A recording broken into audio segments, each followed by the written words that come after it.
Ladies and gentlemen, thank you so much for watching this video. I'm so happy to announce that this episode of Movie Tales is our 150th episode. Not the biggest monumental thing in the world, but it means a lot to me to be able to sit here and talk about these movies. We have a full playlist available if you want to see the past 149 episodes. If you're just tuning in this time because you saw the title, you know we're talking about a very important movie today. It's 150 episodes. Let's talk about an impactful and important comic book movie based on a superhero, one everybody knows. Maybe comic book's a loose term. There's a manga, I think, made about the character after the movie. We're talking about a very impactful superhero. That is Zebraman. Yep, that's right. We're talking Zebraman today. It's time to watch it. Now, the thing about this, I was going to do a big episode talking about both Zebraman movies. The thing is, when I bought this one, I also bought Zebraman 2, Attack on Zebra City.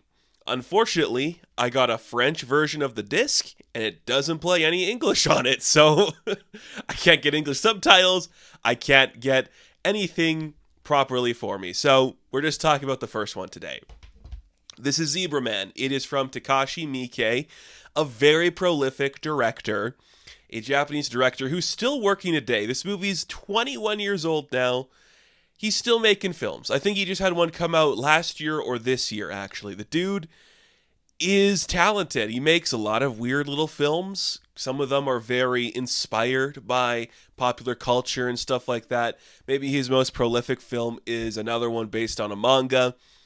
He's just a weird guy, and he's like, I want to kind of spoof superhero movies right now, so let's make a weird movie called Zebraman. And that's what this is. This is kind of a weird, self-aware comedy action film. It's doing a lot. If I were to give you some movies that this feels a lot like, it's clearly a love letter to the Sam Raimi and Joel Schumacher era of superhero films. There's so much Spider-Man and Batman and Robin in here.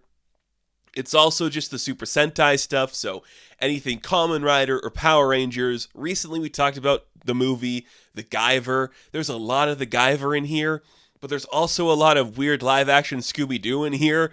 It's a really complicated mix of stuff, but more or less it's pretty much a parody of a Spider-Man movie. It's that kind of aesthetic. It's that vibe. It's this guy who is gifted something he didn't know he could have and has to learn to fight the great evil. It's that kind of story. I think it's more the Super Sentai stuff because that's what this is clearly a reference to. But if it's going to be the superhero mockumentary stuff, which is what Zebraman is a title adjacent to, it's like a Raimi Spider-Man spoof. This is a really intricate movie, and I don't hate it. If you were to tell me you found this to be utterly appalling, I could probably believe that. It's a very specific taste, and I don't know if that taste is going to work for everybody. But if you're in the know and you just like this random stuff, because it's not really like a low-budget schlucky, ooh, we're just spoofing on a genre. It's not really like that. It's more like attempting to show you how silly this genre is while being true to the genre, which is what I like. So this is a very interesting movie. We follow Shinichi.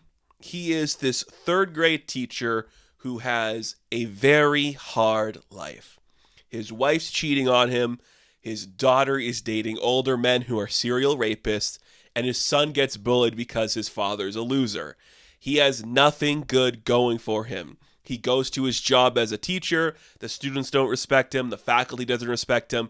He doesn't have anything going for him. Everyone thinks he sucks. He has no personality. But secretly, when he's home alone, a late night, when his wife's doing something else, he dresses up like the character from his favorite TV show from the 70s and pretends he's Zebraman. Yes, Zebraman in this movie is based on a fictional television series that Shinichi watched when he was younger. He dresses up like the character from his favorite TV show. It's very weird looking back on this now because this is 2004, kind of right before the big bubble of this popular culture stuff takes place. It is so prominently displaying cosplay culture. This has become your obsession. This is your livelihood. Like, these things matter to you more than lots of other things. Right before that becomes mainstream. What it's doing, what it's talking about. We're seeing this stuff today. These people making intricate costumes, trying to get all the information behind the scenes about the show, that kind of stuff. Well, Shinichi is just really into this show, and he has a secret costume he wears in his free time. He doesn't want anyone else to see that he likes it because it's still that era where comic book stuff's kind of lame. One day when he's teaching, a new student is thrust upon him. It is this kid who's in a wheelchair named Asano. Now, Asano is like really into Zebraman as well. Like the only other person in the world who knows what it is. It's like his hyper fixation. He knows exactly what Zebraman is. And because Shinichi is so old, he doesn't know what the internet is. He can't just look this stuff up. But Asano's like, let's just go look it up. You can see all of Zebraman's stuff online. Here it is for you to see. So they start bonding over this old TV show. They film stuff for the actual TV show. I think that's my favorite costume. We have like 3 specific costumes for Zebraman throughout the piece. The one that's the fictional one for the TV show looks the best because it's just straight up Kamen Rider. It's amazing. It's really amazing. As this is going on, there is the backseat plot, which is 2 agents who are working for the Defense Department. What do they do? They are tracking some stuff that involves aliens. Keep that in mind. This is gonna get weird. You have 2 agents. One of them's like a nerdy guy with glasses. The other one has crabs and is constantly scratching his balls. And that's the joke. So there you go.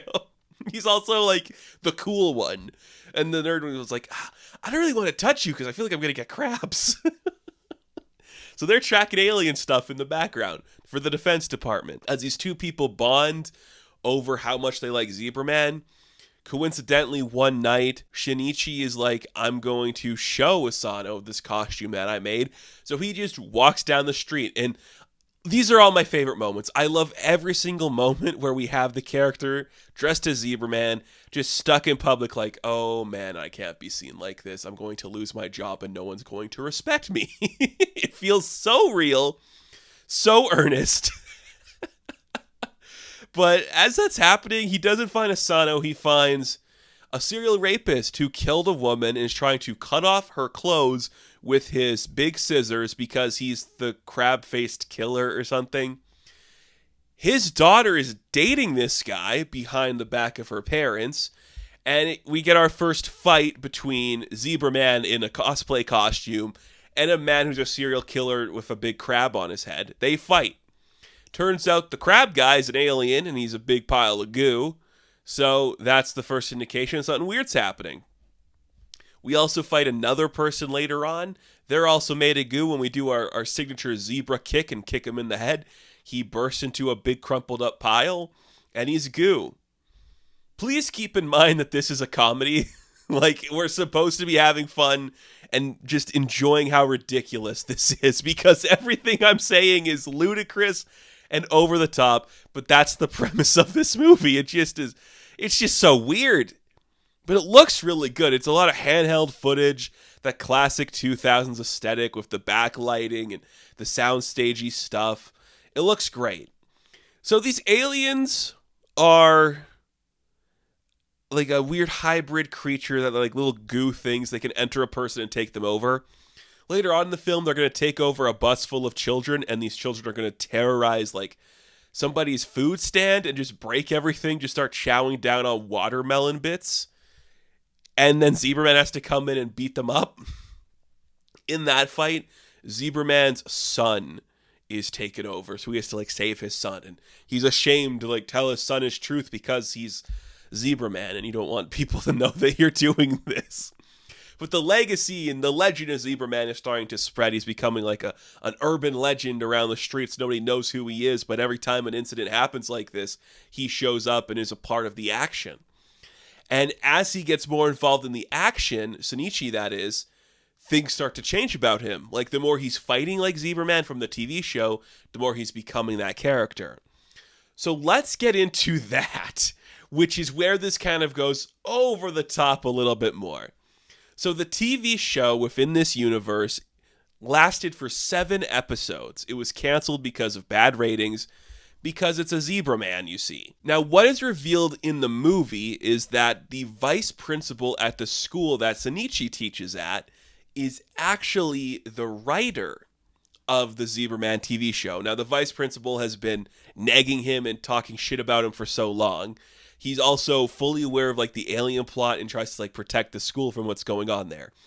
So the vice principal wrote the TV show as a true event thing. So things happen in the real world that happen in the TV show, like meeting a kid in the wheelchair, fighting a crab monster.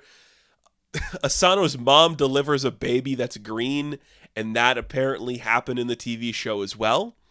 So the vice principal, when he was first starting out as a writer or something, just as some person, he saw a UFO crash and he saw these creatures come out. Knowing that these creatures were going to be evil one day, he said, I'm going to give the awareness to the public about this by turning it into a TV show. When the TV show failed, he realized where the UFO crashed is now where they put up a school. So he decided, I'm going to be a teacher at the school and watch out for things happening because these creatures are going to come back. What the fuck are you talking about? That is so overly complicated, but so Super Sentai stuff. It is so on the nose, just like... And then aliens came out, and to protect them, I built a school there and started getting a job there, and that's where I am now. And you're just like, yeah. But he dies because he's a terrible guy and an alien kills him. So now it's up to Zebraman to do the right thing because he accidentally created Zebraman by creating the show. So when the things he created from the show start coming to reality, Zebraman's going to become his full-form creature now. Like a sub-thing for it is the theme of anything goes. It's like, let yourself be happy and free. And that is through the guise of this midlife crisis for Shinichi and just for people accepting who you are, that kind of thing. Anything goes on screen. It's like the first line of anything you see in the film. And that is the vice principal telling Shinichi, you have to do this. You have to be the Zebraman and save the day. All the while, he's wearing a cheap-ass costume. And then one of the Defense Department agents gets killed. It's not the one with crabs. It's the other one that gets killed. So the cool guy is starting to realize, oh, this is connected to the Zebraman guy. We have to figure out what's going on with the Zebraman guy. So much is going on. We eventually reveal to Asano that Shinichi is actually Zebraman. He has like a weird dream earlier, Shinichi that is, about Asano's mom, who is, what's her name? It is Kana Asano. And the dream is that she's the zebra nurse, which is like a female helper that helps the Zebraman in the TV show. So it brings her into this world because she's a nurse in the real world. Is this making any sense? It's gotta be. You should watch this, by the way. I genuinely think this is a very fascinating document. It is kind of kick-ass before kick-ass. It's got like that kind of like low stakes energy to it. But if it was a Japanese film, which goes over the top and just can't help itself in the end, it's genuinely interesting. I like the way it transitions between the characters. And when it becomes like Shinichi literally donning the costume for Zebraman, I like that he looks ridiculous in the mask because he's been wearing big glasses the whole time. And when he takes them off, his eyes just go, whoa. It's really well handled. Like, I know it's a stupid comedy, but a lot of thought was put into this. And I gotta respect it for that. So, there's kind of like a lull in the story a little bit of Zebraman learning to fly. He's like, I gotta learn to trust myself and believe in this thing and stop having it be a fantasy. Like, I'm becoming this guy in this reality. That's what I need to do. And then things just get out of hand when all the aliens get together at the school. And they're going to form a bigger alien because they're just piles of goo. I don't know how much more we have to get into like the rest of the plot before we get to the end. The supporting characters don't really matter. It is kind of cool that Shinichi actually manages to inspire two kids that need a father figure. His own son, who has hated him for pretty much his whole life because he gets bullied since his dad sucks. He teaches his son that he can be cool, and then Asano likes him because he's Zebraman and like respects him for being a good guy. That's kind of cool. You have the zebra nurse and his wife. He doesn't kiss either of them in this film. They're just two ladies that are there now. Like, that's where the superhero trope doesn't land, because we don't have the love triangle, but we do have the kid inspiration. It's not like he's leaving his wife to be with the zebra nurse, you know? He's just, okay, they're here if I need them, because I'm still a dad and still doing good stuff in the world. So the big evil is just the weird alien blobs that form together to make a bigger one. Zebraman has to go in there to fight them. They eventually kidnap Asano, so he has to save Asano from it. A big part of this film, too, is just like police barricades, which is such a classic superhero thing. We're going to block off so all the bystanders are like behind the barricades watching the action take place. Some people will sneak in, some of them will get past and become like major characters in like the final act. But this is now the final fight between Zebraman and these aliens. Everything's would lean to this. And when we get into this room to fight these aliens, we have to have our final transformation, I suppose, into the ultimate version of Zebraman. We haven't talked about the costumes a lot. I did say my favorite ones from the TV show. His cosplay throughout most of it just looks cheap. It's broken. It gets battered and destroyed because there's only one suit. And he like falls out of trees in it trying to fly and crashes into the water. But when it's finally time for the big fight, he suits up into a Joel Schumacher-looking Batman suit. And it's really cool. I love the mask. I love the zebra hair on the helmet. It's really awesome. If I had one criticism, it would be inverting the colors. So the primary color is white and the other color, like the outlines, are black. That's more like a zebra, which is the theme. But also, this is about him learning to fly. He grows a magical cape and learns to fly. Zebras don't fly. I don't know why that had to happen. I don't like that because it's not zebra-themed. He's been using special zebra-themed attacks. Like, if you stand behind him, he can kick you. The striping is like a big crucial thing. But he's flying, and zebras don't fly until he turns into a magical zebra and flies and kills the big creature. But it's so weird. So eventually it's like a little kind of like 6 foot tall blob creature, and there's like a bunch of little minions. At the end, they all form into one big one that towers like 50 feet in the air. And through the power of sheer will, and this being a Japanese movie, Zebraman goes full zebra, becomes a zebra, and then blows up the blob aliens. It's truthfully amazing. Like, I love it to no end. I think it's so special, so over the top and ridiculous, and looks amazing. So dumb. It's incredible. And then the wrap up, the denouement, if you will, is Shinichi getting dragged away because he's going to be arrested for destruction of property. And like a huge group of people stand outside the courthouse being like, "We love Zebraman, we love Zebraman." Like his wife and his children say that. Asano and his mom say that. And even like the guy with crabs, the Defense Department guy's like, "You did good, dude. Out of my hands now." And then he goes full Zebraman mode and just like runs out of the scene before they can actually arrest him. It's just so classic, like 2000s comic book schlock. I know it's not actually based on a manga or a comic book, but it's ripping it off. They made stuff that's subsequent material for this. It is so spectacular. Madcap is a great word for it. Ridiculous is another one. There's nothing like it. Honestly, I think it's really special and unique, playing with the themes we are all familiar with. Like, look around me. Look at the stuff behind me at this set. This is made for me. Like, just to make fun of the stuff I love and enjoy it in a dumb setting. What if we just made a Power Ranger from the 70s into a real guy who actually became magical in the end because aliens exist and the world's a lie? That's awesome. That's Zebraman. And that is incredibly unique stuff. Like, it's worth exploring.